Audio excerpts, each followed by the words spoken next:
Hello friends, welcome to my channel teaching study learn. साथियों, आज की इस वीडियो में एसएससी जीडी और यूपी पुलिस में आई हुई प्रश्नों पर बात करेंगे। आपका चाहे कोई सा भी एग्जाम हो, चाहे एसएससी का या फिर रेलवे का या फिर होने वाला यूपी पुलिस का, सभी एग्जाम के लिए यह वीडियो महत्वपूर्ण होने वाली है, इसलिए वीडियो को बिना स्किप किए पूरा अंत तक जरूर देखें। तो चलिए दोस्तों, आज की वीडियो शुरू करते हैं। अगर आप चैनल पर पहली बार आएँ तो चैनल को सब्सक्राइब कर लें और बेल आइकन को ऑन कर लें। तो आज की वीडियो का पहला प्रश्न है, अखिल भारतीय किसान सभा के प्रथम अध्यक्ष कौन थे? यहाँ पूछा जा रहा है कि अखिल भारतीय किसान सभा के प्रथम अध्यक्ष कौन थे? तो इस सभा के जो प्रथम अध्यक्ष थे वो थे स्वामी सहजानंद सरस्वती। कौन थे? स्वामी सहजानंद सरस्वती अखिल भारतीय किसान सभा के प्रथम अध्यक्ष थे। अगला प्रश्न देखते हैं, प्रश्न नंबर 2। साथियों, वीडियो पसंद आए तो एक लाइक जरूर करें। किस वायसराय को भारत में स्थानीय स्वशासन की स्थापना का श्रेय जाता है? यहाँ पूछा गया है कि ऐसा कौन सा वायसराय था जिसको भारत में स्थानीय स्वशासन की स्थापना का श्रेय जाता है? तो इसका राइट आंसर हो जाएगा लॉर्ड रिपन। कौन था? लॉर्ड रिपन था। आपका राइट आंसर हो जाएगा ऑप्शन बी। अगला प्रश्न है, प्रश्न नंबर 3।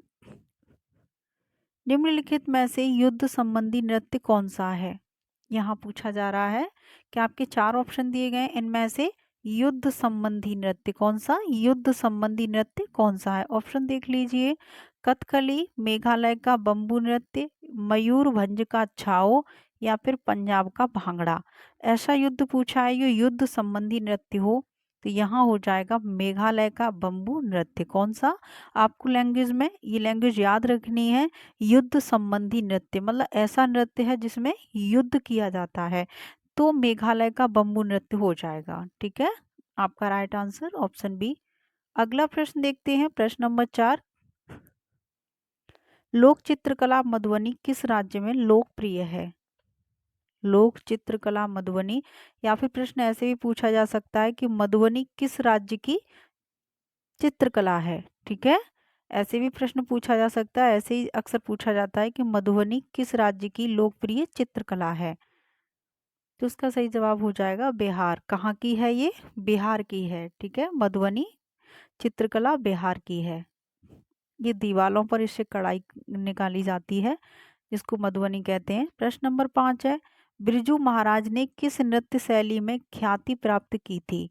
जो बिरजू महाराज थे तो उन्होंने कौन सी नृत्य शैली में ख्याति प्राप्त की थी? ऑप्शन है आपके भरतनाट्यम, कुचिपुड़ी, कथक, ओडिसी। तो जो बिरजू महाराज थे इन्होंने कथक एक नृत्य शैली है, तो इस कथक में उन्होंने क्या की थी? ख्याति प्राप्त की थी बिरजू महाराज ने। अगला प्रश्न देखते हैं, प्रश्न नंबर 6। गांधी सागर, जवाहर सागर तथा राणा प्रताप सागर बांध किस नदी पर स्थित है? आपको ये तीनों नाम रखने हैं, किसी भी नाम से पूछा जा सकता है। गांधी सागर, जवाहर सागर, राणा प्रताप सागर बांध किस नदी पर स्थित है? तो इसका सही जवाब हो जाएगा चंबल नदी। किस पर है ये? गांधी सागर, जवाहर सागर और राणा प्रताप सागर बांध जो है वो चंबल नदी पर स्थित है। ठीक है, अगला प्रश्न है 7। साथियों, वीडियो पसंद आए तो एक लाइक जरूर करें और चैनल पर पहली बार आए या फिर अभी तक आपने चैनल को सब्सक्राइब नहीं किया है तो प्लीज़ चैनल को सब्सक्राइब कर लें और बेल आइकन को ऑन कर लें।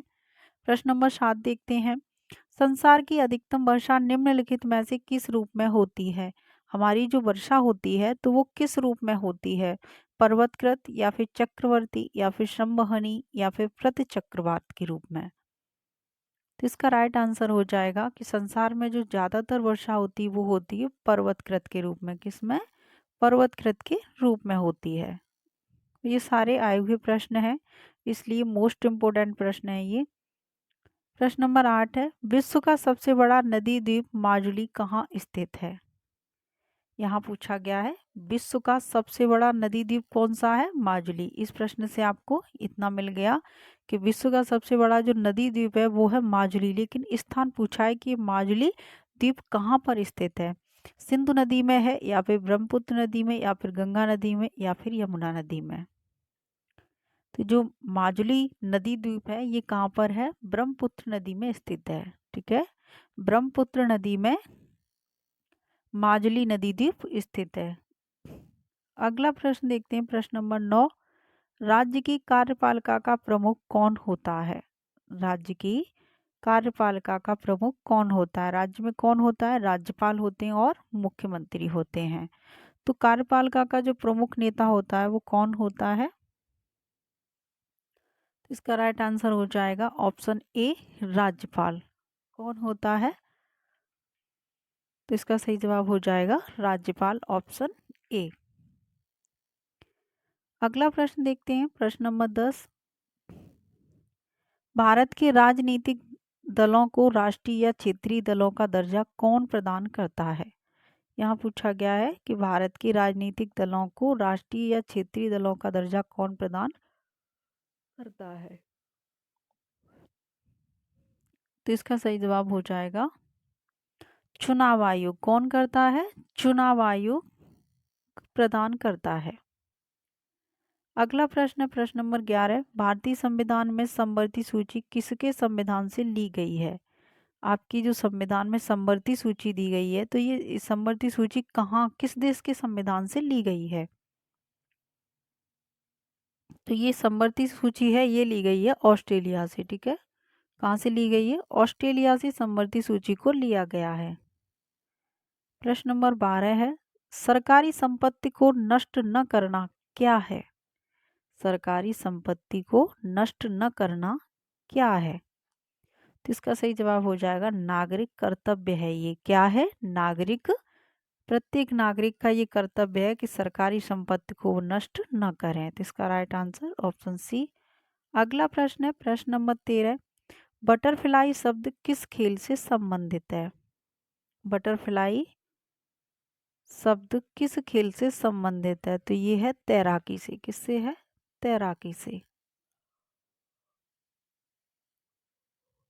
प्रश्न नंबर 14 है, ऊंचाई पर चढ़ता हुआ व्यक्ति आगे की ओर झुक जाता है, क्यों झुक जाता है? प्रश्न में पूछा है कि जब हम ऊंचाई पर चढ़ते हैं तो हमारा झुकाव आगे की तरफ हो जाता है। ठीक है, सभी लोगों ने देखा होगा ये एक्सपीरियंस करके कि जब हम किसी भी चढ़ान पर मतलब चढ़ते हैं ऊंचाई पर, तो हम आगे की ओर झुक जाते हैं। तो उसका कारण क्या होता है? तेज चलने के लिए झुकना पड़ता है, या फिर फिसलने से बचने के लिए, या फिर स्थायित्व बढ़ाने के लिए, या फिर उपयुक्त सभी के लिए? तो जिसका राइट आंसर हो जाएगा वो हो जाएगा ऑप्शन सी, स्थायित्व बढ़ाने के लिए। मतलब हम उस जगह पर टिके रहें, ठीक है, स्थिर बने रहें, जहाँ पर हम पैर रख रहे हैं उस जगह पर हमारे पैर स्थिर बने रहें, इसलिए हम आगे की तरफ झुक जाते हैं। अगला प्रश्न है प्रश्न नंबर 15। कोशिका में पाया जाने वाला आनुवांशिक पदार्थ कौन सा है? कोशिका में पाया जाने वाला आनुवांशिक पदार्थ कौन सा है? तो आनुवांशिक पदार्थ कौन सा है? Protein, carbohydrate, RNA? ये तो हो नहीं सकता, डीएनए होता है। क्या होता है आनुवंशिक पदार्थ? डीएनए। अगला प्रश्न है प्रश्न नंबर 16। प्रेशर कुकर में खाना जल्दी क्यों पक जाता है? हम कुकर में जब खाना बॉईल करते हैं, पकाते हैं, कुछ भी आलू बॉईल करना या फिर सब्जी बनाना, कुछ भी पकाते हैं तो जल्दी क्यों हो जाता है?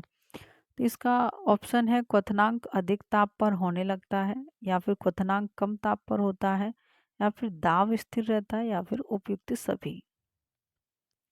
तो इसका जो राइट आंसर हो जाएगा वो हो जाएगा क्वथनांक अधिक ताप पर होने लगता है। जो क्वथनांक है वो कैसा होने लगता है? अधिक ताप पर होने लगता है। प्रश्न नंबर 17 है, बेरी बेरी रोग किस विटामिन की कमी से होता है? यहाँ वी बन गई है, यहाँ बेरी बेरी है, बेरी बेरी रोग किस विटामिन की कमी से होता है? तो ये होता है बेरी बेरी रोग विटामिन बी की कमी से होता है। किससे होता है? विटामिन बी की कमी से ही बेरी बेरी रोग होता है। प्रश्न नंबर 18 है, पर्सनल कंप्यूटरों को किस रूप में एक साथ कनेक्ट किया जा सकता है? पर्सनल कंप्यूटर, ठीक है, पर्सनल कंप्यूटर को किस रूप में एक साथ कनेक्ट किया जा सकता है? तो इसका सही जवाब हो जाएगा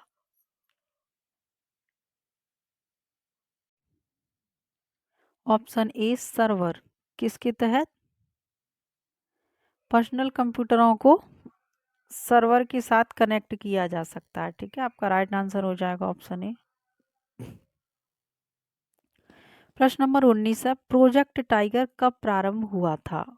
प्रोजेक्ट टाइगर कब प्रारंभ हुआ था? इसका सही जवाब हो जाएगा 1 अप्रैल 1973 में। कब हुआ था? 1 अप्रैल 1973। तो आपका राइट आंसर, याद रखें 73 में प्रोजेक्ट टाइगर था और ये पर्यावरण से संबंधित है 1972। तो 73 में प्रोजेक्ट टाइगर आया था। इसका राइट आंसर ऑप्शन बी हो जाएगा 1 अप्रैल 1973। अगला प्रश्न देखते हैं, प्रश्न नंबर 20, बांदीपुर राष्ट्रीय उद्यान का संबंध किससे है? बांदीपुर जो राष्ट्रीय उद्यान है उसमें क्या पाए जाते हैं? बाघ, हिरन, हाथी, गैंडा, किससे संबंध रखता है? इसमें क्या पाए जाते हैं बांदीपुर राष्ट्रीय उद्यान में? तो यहाँ पाए जाते हैं बाघ। क्या पाए जाते हैं? बांदीपुर राष्ट्रीय उद्यान में बाघ पाए जाते हैं, तो ये बाघ से संबंधित है। अगला प्रश्न देखते हैं, प्रश्न नंबर 21, भाभा परमाणु अनुसंधान केंद्र कहाँ स्थित है? यहाँ पूछा गया है भाभा परमाणु अनुसंधान केंद्र कहाँ स्थित है? तो ये है ट्राम्बे में। कहाँ पर है? ट्राम्बे में स्थित है भाभा परमाणु अनुसंधान केंद्र। अगला प्रश्न है और आज की वीडियो का अंतिम प्रश्न है ये, शहीद भगत सिंह दिवस कब मनाया जाता है? शहीद भगत सिंह दिवस कब मनाया जाता है? 30 मार्च, 10 मार्च, 23 मार्च या फिर इनमें से कोई नहीं। और इस प्रश्न का जवाब आप सभी लोगों को देना है। आप हमें कमेंट बॉक्स में कमेंट करके बताएं कि इसका राइट आंसर क्या हो जाएगा। और साथ ही आज की वीडियो अगर आप सभी को पसंद आई हो तो प्लीज़ वीडियो को लाइक कर दें। चैनल पर पहली बार आए हैं तो चैनल को सब्सक्राइब कर लें और बेल आइकन को ऑन कर लें। तो कैसी लगी आप सभी को वीडियो कमेंट करके बताएं। तो चलिए साथियों, आज की वीडियो में बस इतना ही था। फिर मिलते हैं अगली वीडियो में, तब तक के लिए धन्यवाद साथियों।